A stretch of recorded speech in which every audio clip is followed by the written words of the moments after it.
Hello everyone, आप सभी का स्वागत है आपके अपने यूट्यूब चैनल एटीएस क्लासेस में।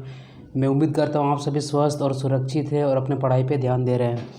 इस वीडियो में हम लोग बात करने वाले हैं objective questions of work study के मैंने सारे थ्योरी पोर्शन कंप्लीट करवा दिया है। तो जिन्होंने भी अभी तक सारे थ्योरी पोर्शन नहीं देखा है, वीडियो के नीचे मैं लिंक प्रोवाइड करवा दे रहा हूँ, ठीक है। आप वहाँ से जाके देख सकते हो। और ऑब्जेक्टिव क्वेश्चंस के लिए सिर्फ आप ये वीडियो अगर देख लोगे तो वर्क स्टडी से जितने भी आपके ऑब्जेक्टिव क्वेश्चंस आते हैं, मैं आपको ये गारंटी दे सकता हूँ कि भैया आपके क्वेश्चंस यहाँ से 99% क्वेश्चन आपको यहाँ से मिल जाएगा। तो उसके लिए आपको वीडियो लास्ट तक देखना पड़ेगा, ठीक है। इसमें कुछ और भी टॉपिक्स के आपके वीडियो क्वेश्चंस होंगे तो वो भी मैं यहाँ पे करवा दूंगा, लेकिन आपके वर्क स्टडी के जो भी जितने भी सारे मतलब ऑब्जेक्टिव क्वेश्चंस आते हैं आपके, चाहे वर्क स्टडी हो, मेथड स्टडी या वर्क मेजरमेंट हो, वो सारे क्वेश्चन हमारे यहाँ पे बनने वाले हैं। तो चलिए वीडियो को स्टार्ट करते हैं। फर्स्ट क्वेश्चन क्या है, देखिए। Choose the wrong statement time study is use to. Time study के लिए रॉन्ग स्टेटमेंट क्या हो सकता है? ये बोलता है कि डिटरमाइन ओवरहेड एक्सपेंसेस। ये हमारा एक्सपेंसेस के बारे में बात ही नहीं करता, ये तो मुझे टाइम वगैरह निकालने के लिए समझाता है, ठीक है। तो ये तो अभी हमको समझ में आ गया, ये भैया गलत होगा। Provide a basis for setting piece prices और इंसेंटिव वेजेस, सही है। डिटरमाइन स्टैंडर्ड कॉस्ट, सही है। Determine the capability of an operator to handle the number of machines, ये भी सही है। कंपेयर अल्टरनेटिव मेथड्स, मतलब ये सारे टाइम के रिलेटेड बात कर रहा है, लेकिन ये जो ए है ये गलत बोल रहा है। इसको हम लोग टाइम स्टडी में ऐसा नहीं करते हैं। बी क्या है? Job evaluation is the method of determining the. Job evaluation हम लोग करते हैं किस लिए? Relative worth of jobs. तो आंसर इसका हो जाएगा ए। माइक्रोमोशन स्टडीज़, माइक्रोमोशन स्टडी में हम लोग क्या करते हैं? माइक्रोमोशन स्टडी में हम लोग करते हैं एनालाइज करते हैं man work method by using motion picture camera with timing device in the field of view. हम लोग मतलब वीडियो वगैरह लेते हैं, जो भी मोशन होता है किसका, वर्कर्स वगैरह, उसके मोशन को हम लोग एनालाइज करते हैं। और जो हम लोग स्मॉल मोशन को हम लोग जो स्टडी करते हैं, जो उसको हम लोग शो करते हैं एक्टिविटी को, उसको हम लोग बोलते हैं क्या? द ब्लिक्स बोलते हैं, ठीक है। द ब्लिक्स बोलते हैं। और टोटल द ब्लिक्स के लिए जो नोटेशन था, टोटल 18 नोटेशन इसमें यूज होते हैं, जिसको हम लोग लेटर नहीं तो उसको कलर से शो करते हैं, ठीक है। ये सारे ऑब्जेक्टिव क्वेश्चन सभी आगे आएंगे आपके। इसका आंसर क्या हो जाएगा? ए हो जाएगा। फिर बोल रहा है इसमें क्या? Percent idle time for man और machine is founded by. Idle time देखो एक वर्क सैम्पलिंग कंसेप्ट है, ठीक है। ये क्या करता है, जितने भी आपके मशीन हो, मैन हो, और आपका जितने भी सारी एक्टिविटी होती है वो वहाँ पे चेक करता है कि इन दोनों में से भैया आइडल टाइम कितना कौन कहाँ पे निकाल रहा है। तो उसके लिए मेरा वर्क सैम्पलिंग कंसेप्ट आता है, ठीक है। और बाकी टाइम स्टडी तो टाइम पे फोकस करता है। मेथड स्टडी हमारा डिफरेंट टाइप्स ऑफ मेथड, जैसे स्ट्रिंग डायग्राम हो गया, और हम लोग चार्ट वगैरह पढ़े थे। स्ट्रिंग डायग्राम जो रिपीटेटिव वर्क के लिए यूज़ किया जाता है, ठीक है, या ग्रुप में जब वर्कर काम करते हैं। एबीसी एनालिसिस हम लोग इन्वेंट्री कंसेप्ट में पढ़े हैं, जहाँ पे ए जो होता है वो हाई कॉस्ट वाला आइटम होता है, बी मीडियम वाला होता है, सी सबसे लो कॉस्ट वाला आइटम होता है, ठीक है। तो इस क्वेश्चन के लिए 20 का आंसर हो जाएगा ए हो जाएगा आपका। टीएमयू का जो फुल फॉर्म होता है ये होता है आपका टाइम मेजरमेंट यूनिट, आंसर होगा बी। फिर क्या है? Time study is. Time study क्या होता है मेरा? देखते हैं यहाँ पे। ये क्या होता है? एक होता है the appraisal in terms of time of the value of work involving human effort, ठीक है। तो ये हमेशा टाइम के लिए बात करता है, तो ये आंसर ए हो जाएगा। Work sampling observation are taken on the basis of. तो ये आपका जो 23rd है, इसका आंसर हो जाएगा आपका टेबल ऑफ रैंडम नंबर्स, ठीक है। ये क्वेश्चन है फिर क्या? वन टाइम मेजरमेंट यूनिट कितने के बराबर होता है? ये होता है बी का आंसर है इसका 0.0006। तो आपको इसको कैसे याद रखना? 6 × 10⁻³ ये वाला याद रखना, कभी कन्फ्यूज़न नहीं करोगे, ठीक है। फिर क्या है? Basic motion time study gives times for basic motion in, इसका आंसर हो जाएगा बी। ये मिनट्स में देता है, ठीक है। ये मैंने रेड इसलिए करके रखा ताकि इसमें आपको आंसर दिखे नहीं। Choose the wrong statement motion study is used for. Motion study के लिए हमको रॉन्ग स्टेटमेंट ये करना, ठीक है।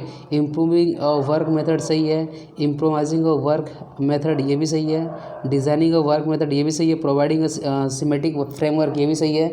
रिड्यूसिंग इन्वेंट्री कॉस्ट, भैया इन्वेंट्री की तो बात ही नहीं कर रहा, इसका आंसर क्या हो जाएगा? ई हो जाएगा। ये गैंट चार्ट होता है, GANTT। Gantt chart provides information about the production schedule, ये आप इन्वेंट्री में पढ़े, आंसर सी हो जाएगा इसका।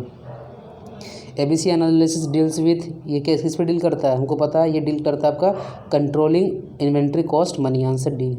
Process layout is employed for, process layout जो होता है वो हम लोग यूज़ करते हैं इसको कहाँ पे, बैच प्रोडक्शन में यूज़ करते हैं। और जो लेआउट की अगर मैं बात करूँ तो प्रोसेस लेआउट को बोला जाता है क्या, फंक्शनल लेआउट बोला जाता है, जहाँ पे आप लोग एक जगह पे हम बहुत सारे मशीन रख के काम करते हैं।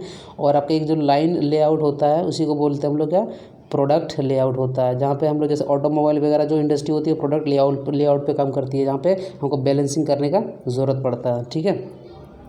फिर आपका है for a product layout the material handling equipment, इसमें हम लोग जो होता है ये यूज़ करते हैं, be design as special purpose for particular application, ठीक है। तो यहाँ पे प्रोडक्ट लेआउट को हम लोग लाइन लेआउट बोलते हैं, जिसमें ऑटोमोबाइल इंडस्ट्री वगैरह भी इसी पे काम करती है। Travel chart provide, travel chart क्या प्रोवाइड करता है, अ compact estimate of the handling which must be done between various work section, ठीक है। ये हमारा आंसर भी हो जाएगा इसका।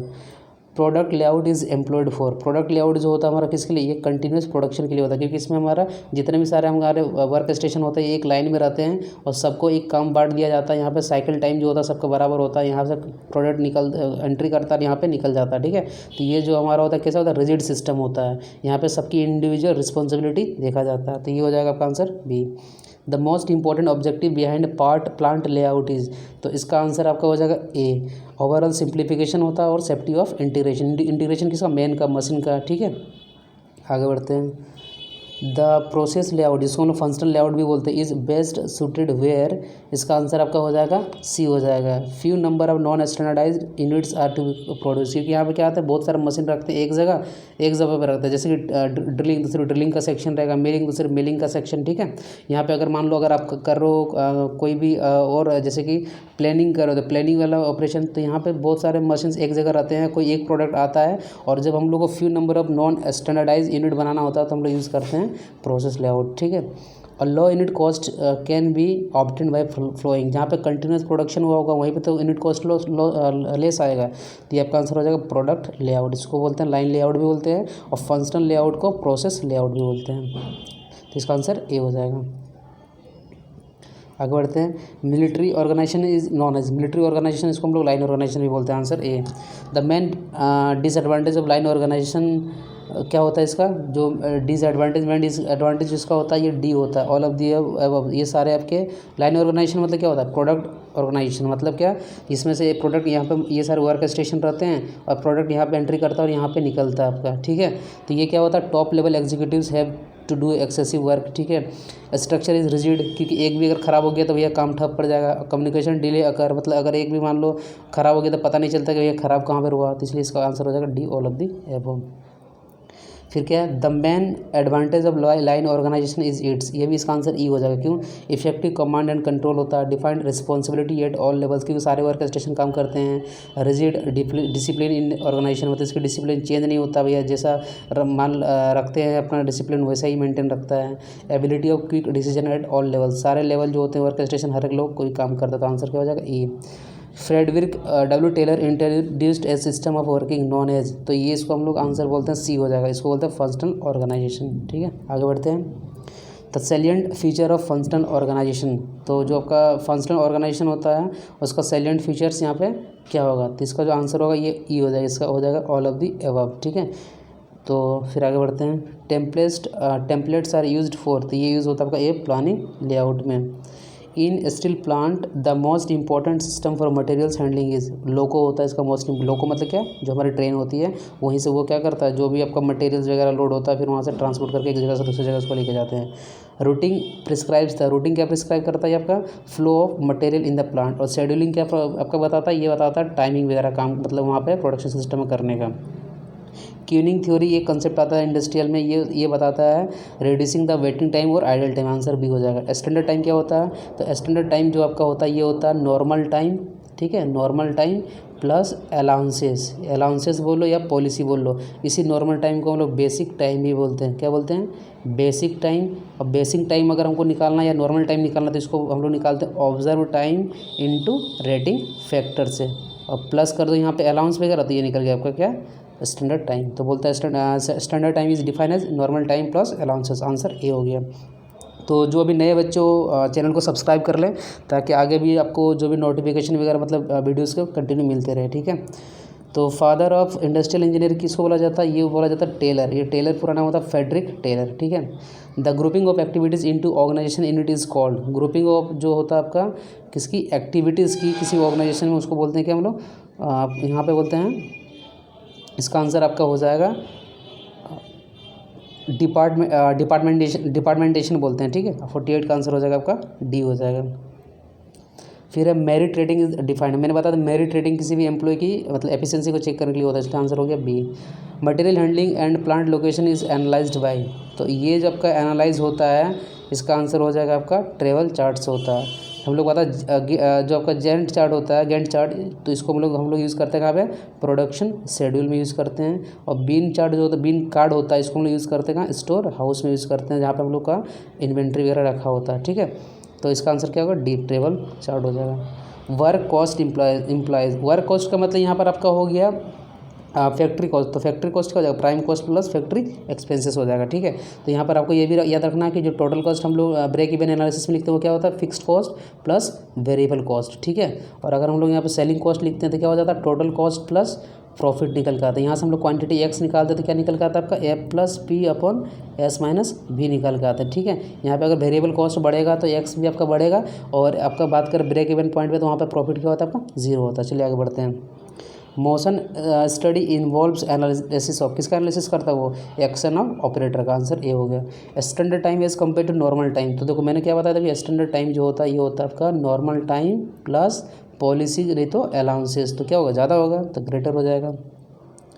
Pick up the incorrect statement about the work sampling के मतलब हमको इनकरेक्ट इसका स्टेटमेंट को चूज़ करना, तो इसका हो जाएगा, ये मैंने क्या बताया, वर्क सैम्पलिंग क्या करता है, जो भी मशीन होता है या तो जो मैन होता है उस पर ये ऑब्जर्वेशन करता है और वहाँ पे उसका आइडियल टाइम को निकालता है, मतलब आइडियल टाइम से वो बचाता है। तो ये फर्स्ट क्या बोल रहा है, permits of fine breakdown of activities and delay, भैया ये परमिट नहीं करता है, डिले को परमिट नहीं करता है, डिले को हटाता है, तो ये आपका गलत बोल रहा है वर्क सैम्पलिंग के बारे में, ये बाकी सारा चीज़ सही है।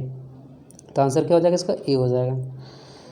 Work study is concern with, work study किससे कंसर्न होता है, improving present method and finding standard time, जो मतलब प्रेजेंट जो मेथड होता है उसको इंप्रूव करके तो हम लोग नया मेथड निकालते हैं, तो इसका आंसर हो जाएगा ए।